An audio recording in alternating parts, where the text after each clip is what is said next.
ভারত সেবাশ্রম সংঘের প্রতিষ্ঠাতা জগৎগুরু আচার্য স্বামী প্রণবানন্দজি মহারাজ সন্ন্যাস নেওয়ার আগে পর্যন্ত বিনোদ সাধু নামে পরিচিত ছিলেন। গ্রাম্য শ্মশানের পাশে খালের পাড়ে শেওড়া আর বেতের গভীর জঙ্গল ছিল তার সাধন ক্ষেত্র। সেখানে বনদুর্গা দেবীর থান, যেখানে গ্রামের মানুষজন সকলে একসাথে বছরে একবার গিয়ে পুজো দিয়ে আসে। তারপর আর সেখানে কেউ যেতে সাহস করে না, কারণ তাদের ধারণা ওই গভীর জঙ্গলে ভূত প্রেত রয়েছে। তাছাড়া সাপখোপ তো আছেই, সেখানে যেতে গা ছমছম করে। বিনোদ সাধু সেই জঙ্গলে 3 বছর 1913 সাল থেকে 1916 সাল পর্যন্ত কঠোর সাধনা করেন, তাও আবার রাত্রিবেলায়।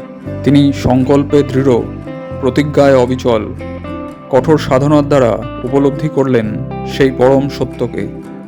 বিনোদ সাধু সমাধির পর ঘোষণা করেন, এ যুগ মহাজাগরণের যুগ, এ যুগ মহামিলনের যুগ, এ যুগ মহাসমন্বয়ের যুগ, এ যুগ মহামুক্তির যুগ। এই বাণী বাংলাদেশের বাজিতপুর থেকে সারা পৃথিবীতে ছড়িয়ে পড়ে। তার অন্তরে জেগে উঠল, আত্মসুখ নয়, মুক্তি চাই। সে মুক্তি মানুষের সেবায়, দেশের সেবায় ও জনকল্যাণে। চঞ্চল অনিত্য জগতের গতিকে নিয়ন্ত্রণ করে রেখেছেন তিনি। যেমন আছেন জগতে, তেমনই আছেন মানুষের হৃদয়ে অন্তর্যামী রূপে। ত্যাগের দ্বারা ভোগ অর্থাৎ জগৎ বুদ্ধি ছেড়ে ঈশ্বর ভাবনা মনে রেখে কর্ম করাই প্রকৃত কর্ম। মানুষের সেবার মধ্যে দিয়েই পাওয়া যায় তাকে। জীব সেবা যে তারই সেবা। মানুষকে ভালোবেসে নিঃস্বার্থ নিষ্কামভাবে সেবাই মিলন ঘটায় সেই অসীমের। অবশেষে এনে দেয় মহামুক্তি। বিনোদ সাধু তার কঠোর সাধনা তপস্যায় নিজ মুক্তির কথা চিন্তা না করে তিনি সকলের মুক্তির কথা চিন্তা করলেন। তার অন্তর হৃদয় থেকে উত্থিত হয়ে নতুন এক জীবনের সৃষ্টি করলেন। মানুষের মঙ্গল কামনায় গভীরভাবে নিজেকে নিয়োজিত করলেন। মানুষের কল্যাণে দেশ সমাজের কাজ করতে হলে নিজেদের তৈরি করতে হবে। তার জন্য একটা জায়গা চাই। এটাই সেই উপযুক্ত জায়গা, নির্জন, কোলাহল মুক্ত। বিনোদ সাধুর কণ্ঠ থেকে ঋষিদের মতো অমৃতের সমান বাক্য ঝরে পড়ল। তিনি বললেন, তোমরা অমৃতের সন্তান, তোমাদের ভেতর অমিত তেজবীর্য আছে। কোনো কিছুতে বিচলিত হও না। তোমরা শত পবিত্র, শত বিশুদ্ধ। তোমাদের কোনো ভয় নেই। তোমাদের কে নষ্ট করতে পারে? তোমরা ধীর স্থির হও, আত্মবিশ্বাসী হও, আত্মশক্তি বিকাশের জন্য শত চেষ্টিত হও। ছেলেরা মন্ত্রমুগ্ধ হয়ে অন্তঃস্থ করে ফেলল সেই অমৃতময় বাণী। তাদের ভেতর থেকে মহান সংকল্প জাগ্রত হলো। তারা প্রায় সকলে অনুগত শিষ্যের মতো হয়ে উঠল। তাদের উদ্যম উৎসাহ বেড়ে গেল। সকলের সমর্থনে গড়ে উঠল সাধন ক্ষেত্র।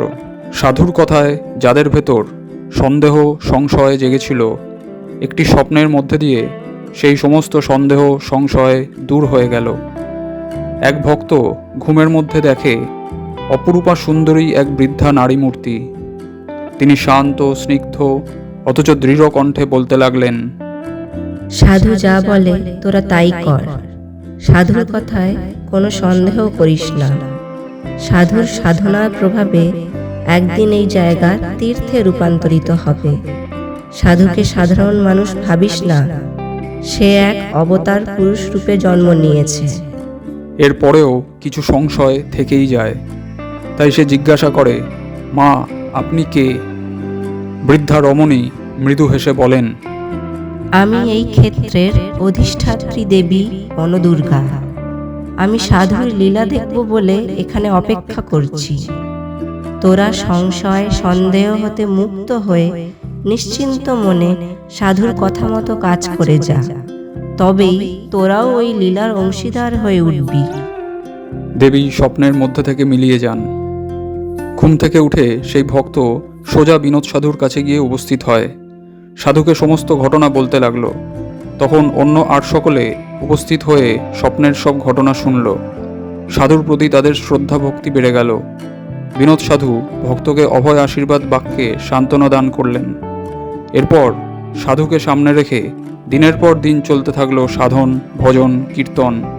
ছাত্র ও যুবকদের সাথে গ্রামের বয়স্করাও আসতে লাগলো সাধুর ভজন কীর্তনে। এরপর কীর্তন আর গ্রামের মানুষের মধ্যে সীমাবদ্ধ থাকলো না, পাশের গ্রাম থেকে কীর্তনীয়রা আসতে লাগলো। জমে উঠল সাধন ক্ষেত্র।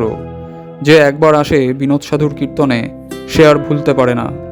তার আকর্ষণে তারা যেন অভাবনীয় আনন্দ অনুভব করে। কীর্তনের ভাবে বিহ্বল হয়ে পড়ে তারা। ছাত্র যুবকরা খুঁজে পেল নতুন জীবনের পথ। তাদের মনের প্রশ্ন বিনোদ সাধু সহজে সমাধান করে দিত। তার কথা হলো, সংকল্প করে যে কোনো কাজ আরম্ভ করলে তার সুফল একদিন মিলবেই। এরপর থেকে দিন দিন ছাত্র যুবকের যোগদানের সংখ্যাটা বাড়তে লাগলো। বিনোদ সাধু ব্রহ্মচর্য ও সংযমের কথা বলে তাদের চরিত্র গঠনের মূল মন্ত্র শিক্ষা দিতে লাগলেন। ছাত্রদের যেমন পড়াশুনো আসল কাজ, তেমনি ব্রহ্মচর্য নিষ্ঠা সহকারে পালন করা প্রয়োজন। ব্রহ্মচর্য ও ধ্যানের সঙ্গে জনসেবায় সকলকে উদ্বুদ্ধ করতে লাগলেন।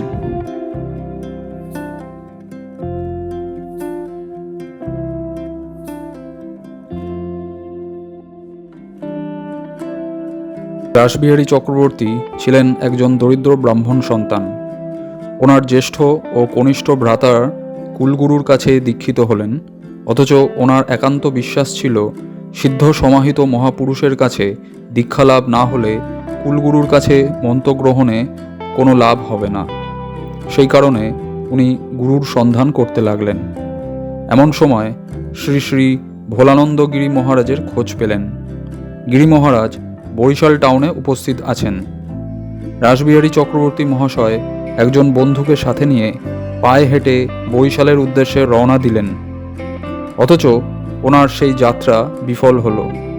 শ্রী শ্রী ভোলানন্দ গিরি মহারাজ তখন বরিশাল থেকে চলে গেছেন। এরপর বহুদিন হয়েছে সদ্গুরু লাভের কোনো সুযোগ সুবিধা না হওয়ায় কুলগুরুর কাছে প্রাথমিক দীক্ষিত হয়ে ওনার আদেশ অনুসারে জীবন অতিবাহিত হতে লাগলো। এমন সময় একজন বন্ধুর কাছ থেকে রাসবিহারী মশাই জগৎগুরু আচার্য স্বামী প্রণবানন্দজি মহারাজের কথা শোনেন। আচার্যদেবের একখানা ফটো দেখার সৌভাগ্য লাভ করেছিলেন। রাসবিহারী মহাশয়ের সেই বন্ধুটি বলেছিলেন, এই বৈশাখ মাসের পূর্ণিমার দিনই গুরু মহারাজ মাদারীপুর আশ্রমে উপস্থিত থাকবেন এবং রাসবিহারী মহাশয়কে সাথে করে গুরুদেবের কাছে নিয়ে যাবেন সেই আশ্বাস দেন। সেই বন্ধুটি বছর চারেক আগে গুরু মহারাজের কাছে সাধনাপ্রাপ্ত হয়েছিলেন। রাসবিহারী মশাই এসব শুনে খুব চিন্তা করতে লাগলেন। অবশেষে পূর্ণিমা তিথি এলো। সেই বন্ধুটিকে নিয়ে রাসবিহারী বাবু মাদারীপুর আশ্রমে উপস্থিত হলেন। শ্রীমৎ স্বামী প্রণবানন্দজি মহারাজকে ঘিরে আছেন সন্ন্যাসী, ব্রহ্মচারী এবং বহু গৃহী নরনারী। সকলকে এক এক করে গুরুদেব উপদেশ দিচ্ছেন। কিন্তু রাসবিহারী মশায়ের অভিমান ছিল, গুরুদেব যদি ভালো করে না বোঝান তাহলে তিনি প্রণাম পর্যন্ত করবেন না। গুরু মহারাজের নিয়ম ছিল তার ঘরের সমস্ত দরজা বন্ধ করে মাত্র একটি দরজা দিয়ে সাধন ও উপদেশ প্রার্থী একজন একজন করে প্রবেশ করত। দরজার সামনে একজন দ্বাররক্ষক সন্ন্যাসী ছিলেন। বহু লোক সেখানে সমবেত হয়েছে দেখে রাসবিহারী মশাই বিষণ্ণ মনে দূরে দাঁড়িয়ে রইলেন। এত লোকের মাঝখানে কিভাবে গুরু মহারাজের সাথে দেখা হবে সে নিয়ে যথেষ্ট মনে সংশয় ছিল। গুরু কৃপা কি তাহলে লাভ করতে পারবেন না, এরকম নানা দ্বন্দ্ব ওনার মনের ভেতর চলছিল। এমন সময় দ্বাররক্ষক স্বামীজি হাত ইশারায় ওনাকে দূর থেকে ডাকলেন এবং দরজার সামনে একটু অপেক্ষা করতে বললেন। ভেতরে গুরু মহারাজের কাছে যিনি গেছেন উনি বেরোলেই ঘরে প্রবেশ করতে বললেন। একটু পরেই লোকটি বেরোলেই তিনি গুরু মহারাজের ঘরের ভেতর প্রবেশ করলেন। গুরু মহারাজের দিব্য দর্শন করা মাত্রই মুগ্ধ হয়ে পড়লেন এবং সকল মান অভিমান যেন নিমেষে মিলিয়ে গেল। গুরু মহারাজের পদতলে লুটিয়ে পড়লেন। কণ্ঠরুদ্ধ হয়ে গেল, কথা বলার শক্তি নেই। কিছুক্ষণ যাবৎ সংজ্ঞাহীনের মতো থাকলেন। গুরু মহারাজ বাড়ি কোথায়, নাম কি জিজ্ঞাসা করাতেও কিছু বলতে পারলেন না। তখন শ্রী গুরু মহারাজ রাসবিহারী মশাইকে আপাদমস্তক নিরীক্ষণ করতে লাগলেন। পরে ভক্তের মাথায় হাত দিয়ে বললেন, আচ্ছা আচ্ছা, তুমি আগামীকাল অতি প্রত্যুষে সূর্য উদয়ের পূর্বে এখানে এসে আমার সহিত সাক্ষাৎ করিবে। এই কথা শুনে অতি আনন্দের সাথে বিদায় গ্রহণ করলেন। পরের দিনের কথা চিন্তা করতে করতে সারা রাত রাসবিহারী মশায়ের ঘুম হলো না। রাত 3টের সময় বিছানা ত্যাগ করে কিছুক্ষণ পর নদীতে গিয়ে স্নান করে আসলেন। ক্রমে 4টে বাজল। আর ধৈর্য ধরতে পারলেন না। শ্রী গুরু মহারাজের ঘরের কাছে পৌঁছালেন। আগের দিনের সেই সন্ন্যাসীটি দরজার সামনে দাঁড়িয়েছিলেন। তিনি সাথে সাথে দরজা ছেড়ে দিলেন। ঘরে প্রবেশ করে জগৎগুরু শ্রীমৎ স্বামী প্রণবানন্দজি মহারাজকে প্রণাম করা মাত্রই গুরু মহারাজ বললেন, বসো বসো, শুভ মুহূর্ত চলিয়া যাইতেছে, শীঘ্র বসো। এরপর মন্ত্র দীক্ষায় দীক্ষিত করে গুরুদেব বললেন, তোমার পাপ তাপ কলুষ কালিমা সমস্ত আমি গ্রহণ করিলাম, তোমার ভয় নাই। এরপর গুরুদেবকে প্রণাম করে ঘর থেকে বিদায় নিলেন। কিন্তু আশ্রমের বাইরে আসা মাত্রই ওনার মনে হতে লাগলো, এ কাজটা কি করলাম? কুলগুরুকে ত্যাগ করে সন্ন্যাসীর ধর্মে দীক্ষিত হলাম। গৃহী হয়ে এ কাজটা উচিত হয়নি। পরক্ষণেই মনে হলো, উনি যদি সিদ্ধ সমাহিত মহাপুরুষ হন তবে দোষেরই বা কী আছে? তবে বিচার করে দেখতে হবে সত্যি করেই উনি সিদ্ধ সমাহিত মহাপুরুষ কিনা। চঞ্চল ও দ্বন্দ্বসংকুল মনের ভেতর নানা রকম জল্পনা কল্পনা চলতে লাগলো। রাসবিহারী মশায়ের মনে হলো, তিনি তো আজ আমার গুরু হলেন। গুরুর কাছে শিষ্যের অন্যতম আকাঙ্ক্ষিত থাকতে পারে প্রসাদ। উনি স্থির করলেন, আশ্রম প্রাঙ্গণে কোনো এক জায়গায় চুপ করে বসে থাকবেন, গুরুদেব ওনাকে খুঁজে প্রসাদ দিতে পারেন কিনা। সেই মতো চিন্তা করে আশ্রমের পশ্চিম দিকে টিনের একটি ঘরের বারান্দায় চুপ করে বসে থাকলেন। সকলেই অপরিচিত।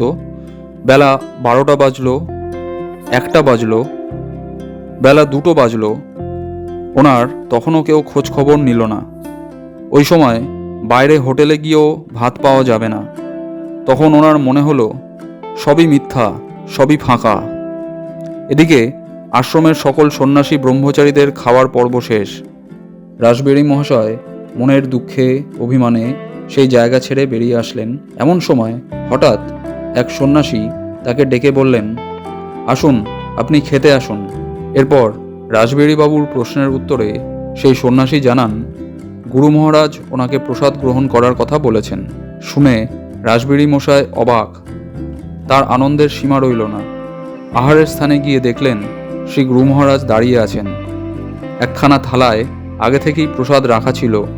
রাসবিহারী মশাইকে আঙুলের নির্দেশে গুরুদেব ওইখানে বসতে বললেন। মহানন্দের সাথে প্রসাদ গ্রহণ করে ওনার মন তৃপ্ত হয়ে গেল। কিন্তু মন এতই চঞ্চল যে পরক্ষণেই কুমতি জাগল। ওনার মনে হলো, এ আর এমন বেশি কি, এ তো কাকতালীয় ব্যাপারও হতে পারে। নানা রকমের তর্ক বিতর্ক রাসবিহারী চক্রবর্তী মশায়ের মনের ভেতর চলতে লাগলো। খানিক পরে সভা শুরু হলো। অগণিত ভক্ত মানুষ, সন্ন্যাসী, ব্রহ্মচারী সেই সভায় উপস্থিত হলেন। সেই সভায় উপস্থিত থেকে রাসবিহারী মশাই গুরুদেবের তেজপূর্ণ রূপ ভক্তি ভরে দেখতে থাকলেন। ওই দিন রাতে ওনার বাড়ি ফেরার নির্দিষ্ট ছিল। বাড়িতে ওনার পত্নী, মা আছেন। ওদের জন্য একটু প্রসাদ নিয়ে যেতে পারলে ভালো হতো, ওরাও প্রসাদ পেয়ে আনন্দিত হতো। কিন্তু একেবারেই নতুন, আশ্রমের নিয়ম কিছুই জানেন না, তাই প্রসাদ চাওয়া ওনার পক্ষে সম্ভব হলো না। তখন মনে উদয় হলো, কেন, গুরু মহারাজ তো অন্তর্যামী, তিনি তো ভক্তের অন্তরের সব কথা জানতে পারেন। দেখি গুরুদেব সত্যিই অন্তর্যামী কিনা। সভা শেষ হলে রাসবিহারী মশাই ওনার বন্ধুকে নিয়ে আশ্রম প্রাঙ্গণে একখানা টিনের ঘরে বারান্দায় চুপ করে বসে থাকলেন। আগের সেই সন্ন্যাসী অত লোক সমাগমের মধ্যেও রাসবিহারী মশাইয়ের উদ্দেশ্যে ডাক দিলেন, আপনি বাইরে আসুন। উনি তখন ভাবলেন, আমি অপরিচিত, আমাকে কেন ডাকছে। সন্ন্যাসী আবার ডাকলেন। রাসবিহারী মশাই এবার জিজ্ঞাসা করলেন, আপনি কাকে ডাকেন? তিনি বললেন, হ্যাঁ, আমি আপনাকেই ডাকি। এরপর একখানা কচি কলার পাতার মোড়ক করা কিছু প্রসাদ এনে রাসবিহারী চক্রবর্তী মশাইয়ের হাতে দিলেন। উনি তখন সন্ন্যাসীকে জিজ্ঞাসা করলেন, এটি কে দিল? সন্ন্যাসী বললেন, যিনি দেবার মালিক তিনিই দিয়েছেন। পাতার মোড়ক খুলে দেখলেন মিষ্টি প্রসাদ। প্রসাদের সেই সুঘ্রাণ ভাষায় বর্ণনা করা যাবে না। রাসবিহারী চক্রবর্তী মশায় অতি যত্নে বস্ত্রের সাথে বেঁধে নিলেন এবং উনি কাঁদতে লাগলেন। আনন্দের অশ্রুর সাথে অনুতাপের অশ্রুও মিলেমিশে একাকার। উনি তখন ভাবতে লাগলেন, কার পরীক্ষা নিচ্ছেন, কাকে তিনি অবিশ্বাস করছেন। বন্ধুটি কিছুই বুঝতে পারলেন না। রাসবিহারী চক্রবর্তী মশায় কান্নায় ভেঙে পড়েছেন।